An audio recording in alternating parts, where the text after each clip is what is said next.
আওয়ামী লীগের পতন ঘটিয়েছে ভারত। শেখ হাসিনার আজকের এই অবস্থার জন্য পুরোপুরি ভারত দায়ী। আজকে আপনাদেরকে প্রমাণ সহ দেখাবো। প্রমাণ সহ যদি দেখাতে না পারি তাহলে কোনোদিন আমার ভিডিও দেখার দরকার নেই, আপনাদের হাতে চুরি পরে ঘুরবো। এই জন্য ভিডিওটা একটু গুরুত্ব সহকারে আপনাদের শুনতে হবে এবং দেখতে হবে। এই যে গণ অভ্যুত্থান হলো, এই গণ অভ্যুত্থানে শুধু ছাত্রদের এই আন্দোলনের জন্যই কি শেখ হাসিনা বা আওয়ামী লীগ সরকারের পতন ঘটেছে? জি না। এই আন্দোলনের পতন ঘটেছে এই ছাত্রদের সাথে সাধারণ জনগণ রাস্তায় নেমে এসেছে। আর এত বড় একটা আন্দোলন হলো, সেটা কি ভারত জানে না? আপনারা কি জানেন এই যে ভারতের যে গোয়েন্দা সংস্থা এটা কিন্তু আন্তর্জাতিক গোয়েন্দা সংস্থাদের দ্বিতীয় স্থানে রয়েছে। প্রথমে আমেরিকার গোয়েন্দা সংস্থা, তারপরেই কিন্তু ভারতের এই গোয়েন্দা সংস্থা রয়েছে।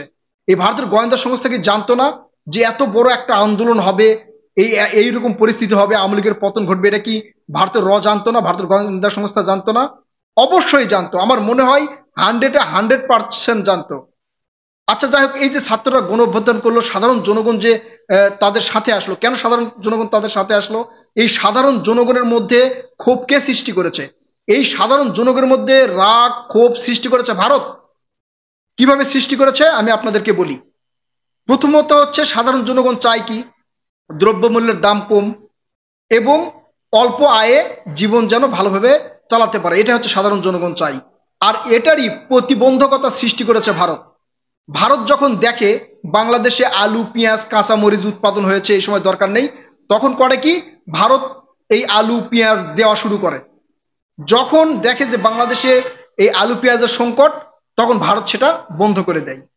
এতে সাধারণ জনগণের ক্ষোভ সৃষ্টি হয় কিনা আপনারাই বুঝে নেবেন প্রিয় দর্শক। এরপরে সীমান্ত হত্যা। এই যে সীমান্তে একের পর এক বাংলাদেশিকে হত্যা করে ফেলানিকে কাটা তারের সাথে ঝুলিয়ে রাখলো, এতে সাধারণ জনগণের ক্ষোভের সৃষ্টি হয় নাই? অবশ্যই ক্ষোভের সৃষ্টি হয়েছে। সাধারণ জনগণ ক্ষোভের সৃষ্টি হয়েছে। আওয়ামী লীগের সরকারের পক্ষ থেকে ভারতের এই ধরনের যে আগ্রাসন, এটার কোনো প্রতিবাদ করা হয়নি। উল্টা বাংলাদেশের আওয়ামী লীগের যেই পররাষ্ট্রমন্ত্রী বা অন্যান্য এমপি মন্ত্রী, তারা বলেছে তারা ভারতের মানে ওই সন্ত্রাসী করতে গেছে, তারপর হচ্ছে লুটপাট করতে গেছে অথবা চোরাচালান করতে গেছে।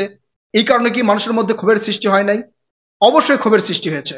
তারপরে দেখেন এই যে তিস্তা প্রকল্প, তিস্তার পানি যখন দেখে বাংলাদেশে পানির দরকার নেই, তখন পানি ছেড়ে দিয়ে বাংলাদেশে বন্যার সৃষ্টি করে ভারত। এতে সাধারণ জনগণের মধ্যে ক্ষোভের সৃষ্টি হয় নাই? সাধারণ জনগণ কি এমনি রাস্তায় এসেছে? এই তিস্তার যে ব্যবস্থা, এই ব্যবস্থার কারণেই মানে এই বাংলাদেশে যে দুর্গতি মানে দুর্যোগ, যে বন্যা সৃষ্টি হয়েছে, এটা হচ্ছে তিস্তার কারণে। এটা কি ভারত জানে না যে এইভাবে যদি পানি ছাড়া হয়, যদি অনিয়ম করে পানি ছাড়া হয়, তাহলে বাংলাদেশে বন্যা হবে এবং সাধারণ জনগণের মধ্যে একটা ক্ষোভের সৃষ্টি হবে? সাধারণ জনগণ কি তখন বুঝতে পারে না যে আওয়ামী লীগ সরকার এই বাংলাদেশের জন্য কিছুই করতে পারতেছে না? এরপরে আপনাদেরকে বলি যে এই যে নির্বাচন, এই যে নির্বাচনগুলো হয়েছে, অন্যান্য কোনো দেশ কিন্তু মানে তৎক্ষণাৎ শুভেচ্ছা জানায়নি, তৎক্ষণাৎ সাপোর্ট করে নাই। এই ভারত কি করেছে? সাপোর্ট করেছে।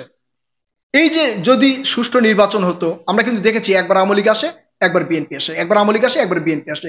এইভাবে কিন্তু আওয়ামী লীগ আসতে পারতো। হয়তো কম আসন পেয়ে বিরোধী দলে থাকতো, আবার পরবর্তীতে হয়তো বেশি আসন পেয়ে ক্ষমতাসীন দলে থাকতো। অবশ্যই কিন্তু এই বিষয়ে থাকতো। আরেকটা বিষয়ে আপনাদেরকে বলি, সেটা হচ্ছে এই যে ভারতের পূর্ণ বর্জন, ভারতের যে আগ্রাসন, এই যে সামগ্রিক যে আগ্রাসন, এই যে রয়ের লোক মানে ইয়া দিয়ে এরে ওরে গুম করা, এগুলো কিন্তু সাধারণ জনগণ বুঝতে পেরেছে, মানুষজন কিন্তু বুঝতে পেরেছে, তাদেরকে বোঝানো হয়েছে। এই সব কারণে মানুষের মধ্যে একটা ক্ষোভের সৃষ্টি হয়েছে, যার কারণে ছাত্ররা যখন রাস্তায় নেমেছে, এদের ডাকে কিন্তু সাধারণ জনগণ রাস্তায় নামছে। এখন ভারত শেখ হাসিনার পতন ঘটানোর কারণ কি? ভারত দেখতেছে যে এখন এই আওয়ামী লীগের যে জনপ্রিয়তা, তিনবারের যে নির্বাচন আওয়ামী লীগের জনপ্রিয়তা একদম তলানিতে, সাধারণ জনগণ এদেরকে মানেই না। ভয়ে কিছু বলতে না পারলেও এদেরকে মানে না। একটা দেশের সাথে একটা দেশের সম্পর্ক কেন মানে ভালো হয়? বাণিজ্যিক কারণে। যে একটা দেশে একটা দেশ বাণিজ্য করবে, তাতে তাদের বেনিফিট হবে, মানে সুসম্পর্ক বজায় হবে। কিন্তু ভারত দেখতেছে আওয়ামী লীগ সরকার ক্ষমতায় থাকায় এই যে ভারতের সাথে মানে সরকারের সুসম্পর্ক থাকলেও সাধারণ জনগণের কিন্তু সুসম্পর্ক ছিল না। সাধারণ জনগণ ভারতের আগ্রাসনগুলো মেনে নিচ্ছে না। এবং আওয়ামী লীগ সরকার সাধারণ জনগণকে কন্ট্রোল করতে পারতেছে না। এই জন্য পূর্ণ বর্জনের ডাক দিয়েছিল বাংলাদেশে। ভারতের ব্যবসায়ীদের কিন্তু কান্নাকাটি শুরু হয়ে গেছিল। তাই ভারত পরিকল্পনা করলো যে আওয়ামী লীগ সরকারকে ক্ষমতায় রেখে ভারতের কোনো লাভ হচ্ছে না, কারণ সাধারণ জনগণ তো ব্যবসায়ীর ক্ষেত্রে সাধারণ জনগণই মেন।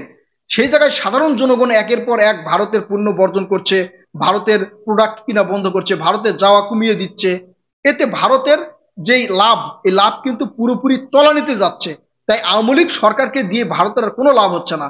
এই জন্য আওয়ামী লীগ সরকারকে তারা মানে সরিয়ে দিয়ে অন্য একটা দলকে ক্ষমতায় বসানোর চেষ্টা করেছিল, কিন্তু সেটা পারে নাই। এখন ডক্টর ইউনূস ক্ষমতায় আসছে, ভারত অন্য কৌশলে এখন বাংলাদেশের সাথে সম্পর্ক স্থাপন করবে। এই আওয়ামী লীগ সরকারের পতন ঘটনার এইসবই কারণ। তাছাড়া সাধারণ জনতা আর এমনি রাস্তায় আসে নাই। ছাত্ররা ডাক দিল আর সাধারণ জনগণ, ভ্যান চালক, রিক্সা চালক, ওই যে দিন আনে দিন খায়, এরা কি রাস্তায় এমনিতে আসছে? এই যে 30 জনের উপরে প্রায় রিক্সা চালক শহীদ হয়েছে, এরা কি এমনিতেই শহীদ হয়েছে? এই যে মানে রিক্সার উপর দাঁড়িয়ে যে স্লোগান দিয়েছে, এরা কি এমনিতে দিয়েছে? সাধারণ জনগণের মধ্যে ক্ষোভের সৃষ্টি হয়েছে, আর এই ক্ষোভের সৃষ্টি করেছে হচ্ছে ভারত। তাই ছাত্রদের এই আন্দোলনে সাধারণ মানুষের সুযোগ পেয়ে রাস্তায় এসে দাঁড়িয়েছে এবং আওয়ামী লীগ সরকারের পতন ঘটাতে মানে একবারে সংঘবদ্ধ হয়েছে। আওয়ামী লীগ সরকারের পতন ঘটেছে। এখন নির্দ্বিধায় কিন্তু আপনারা বলতে পারবেন যে ভারত বাংলাদেশের পতন ঘটনার খলনায়ক। কারণ ভারত এখন দেখতেছে যে জনপ্রিয়তা, এই সরকারের জনপ্রিয়তা নাই, এই সরকারের জনপ্রিয়তা নাই, তাই ভারত এখানে কিছুই করতে পারবে না। আবার দেখেন, এই যে ট্রাম্পকে প্রশ্ন করা হলো ডিপ স্টেট নিয়ে। এই যে বাংলাদেশের যে ক্ষমতার পালাবদল হলো, এতে আমেরিকার ডিপ স্টেটের কোনো ভূমিকা ছিল কিনা? ডিপ স্টেট মানে আপনাদেরকে বলি, ডিপ স্টেট হচ্ছে ছায়া সরকার।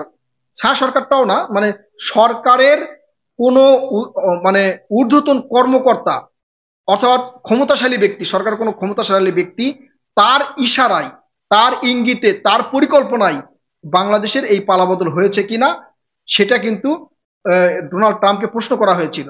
আর ডিপ স্টেট মানে হচ্ছে সেটা যে সরকারের ক্ষমতায় থেকে তার পরিকল্পনায় কিছু কিছু করা, এটা হচ্ছে ডিপ স্টেট। তখন এই ডোনাল্ড ট্রাম্প কি বললেন যে না না, এতে আমেরিকার ডিপ স্টেটের কোনো ভূমিকা নেই। এই বিষয়ে শত শত বছর ধরে কাজ করছে মোদি।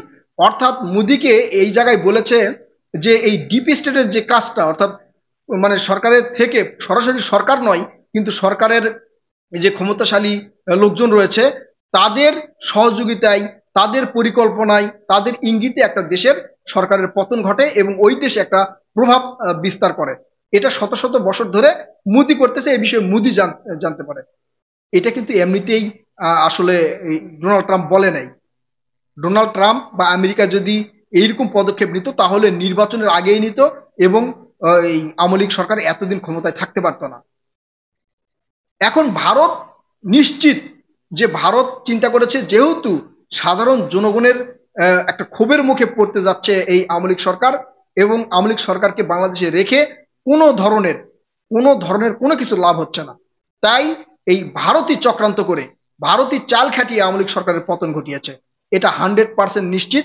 আর বিস্তারিত তো আপনাদের বললাম যে জনগণের মধ্যে যে ক্ষোভের সৃষ্টি, এটা কিন্তু ভারতই করেছে। আর ভারতের পরিকল্পনায় শেখ হাসিনার এই অবস্থা হয়েছে। ভারতের গোয়েন্দা সংস্থা র এত কাঁচা নয়। বিভিন্ন দেশে এদের যে কর্মকাণ্ড, এরা কিন্তু আন্তর্জাতিক গোয়েন্দা সংস্থার 2য় স্থানে আছে। তারা কি জানতো না? 100% জানতো। জানার পরেও, কারণ ভারতই চেয়েছে যে আওয়ামী লীগের পতন ঘটুক, তাই আওয়ামী লীগের এই দুরবস্থা হয়েছে। আর আওয়ামী লীগ সেই ফাঁদেই পা দিয়েছে, শেখ হাসিনা সেই ফাঁদে পা দিয়েছে। এছাড়াও শেখ হাসিনার কিছু বক্তব্য, সেই বক্তব্যগুলো মানুষের মনের মধ্যে একটা ক্ষোভের সৃষ্টি করেছে। আর এই সব মিলিয়ে ভারতের চক্রান্তেই আওয়ামী লীগের পতন ঘটেছে। প্রিয় দর্শক, আপনারা যদি আমার সাথে দ্বিমত হয়ে থাকেন তাহলে অবশ্যই কমেন্ট করে জানাবেন। আমি আপনাদের কমেন্ট বিশ্লেষণ করে আমি যা বলেছি সেটাই করব ইনশাল্লাহ। প্রিয় দর্শক, আমাদের সাথে থাকবেন আর আমাদের চ্যানেলটি সাবস্ক্রাইব করে আমাদেরকে সহযোগিতা করবেন। ধন্যবাদ।